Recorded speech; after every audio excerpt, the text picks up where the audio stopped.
નમસ્કાર, આપ જોઈ રહ્યા છો રફતાર ન્યૂઝ બુલેટિન. રફતાર ન્યૂઝ બુલેટિનમાં આપનું હાર્દિક સ્વાગત છે. જોઈએ આજના મહત્વના સમાચાર.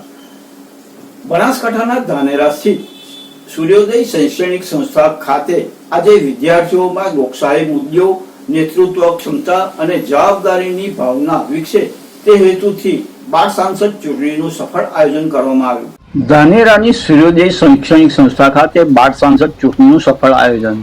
ધાનેરા સ્થિત સૂર્યોદય શૈક્ષણિક સંસ્થા ખાતે આજે વિદ્યાર્થીઓમાં લોકશાહીના મૂલ્યો, નેતૃત્વ ક્ષમતા અને જવાબદારીની ભાવના વિકસે તે હેતુથી 12 સંસદ ચૂંટણીનું સફળ આયોજન કરવામાં આવ્યું. ચૂંટણી પ્રક્રિયા સંપૂર્ણ પારદર્શક અને શિસ્તબદ્ધ રીતે યોજાઈ હતી. વિદ્યાર્થીઓએ ઉત્સાહપૂર્વક મતદાનમાં ભાગ લઈને લોકશાહી પર્વને ઉજવ્યો હતો. મતદાન દરમિયાન ગુપ્ત મતદાન પદ્ધતિ અપનાવવામાં આવી હતી, જેથી વિદ્યાર્થીઓને વાસ્તવિક ચૂંટણીની પ્રક્રિયાનો અનુભવ મળી શકે.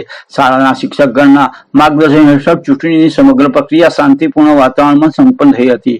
આ પ્રસંગે વિદ્યાર્થીઓને લોકશાહીનું મતદાનનું મહત્વ, મતદાર અધિકારની જવાબદારી તથા સારા નેતૃત્વના ગુણો વિશે પણ માહિતગાર કરવામાં આવ્યા હતા. સંસ્થાના મેનેજિંગ ડિરેક્ટર અમૃતભાઈ દરજી તથા આચાર્યશ્રીએ વિદ્યાર્થીઓને અભિનંદન પાઠવતા જણાવ્યું હતું કે આ પ્રવૃત્તિઓ વિદ્યાર્થીઓમાં નેતૃત્વ, શિસ્ત, જવાબદારી અને લોકશાહી પ્રત્યે જાગૃતિ વિકસાવવામાં મહત્વની ભૂમિકા ભજવે છે. આ સમગ્ર કાર્યક્રમ સફળતાપૂર્વક પૂર્ણ થતા વિદ્યાર્થીઓ, શિક્ષકો અને સ્ટાફમાં આનંદ અને ઉત્સાહનો માહોલ જોવા મળ્યો હતો.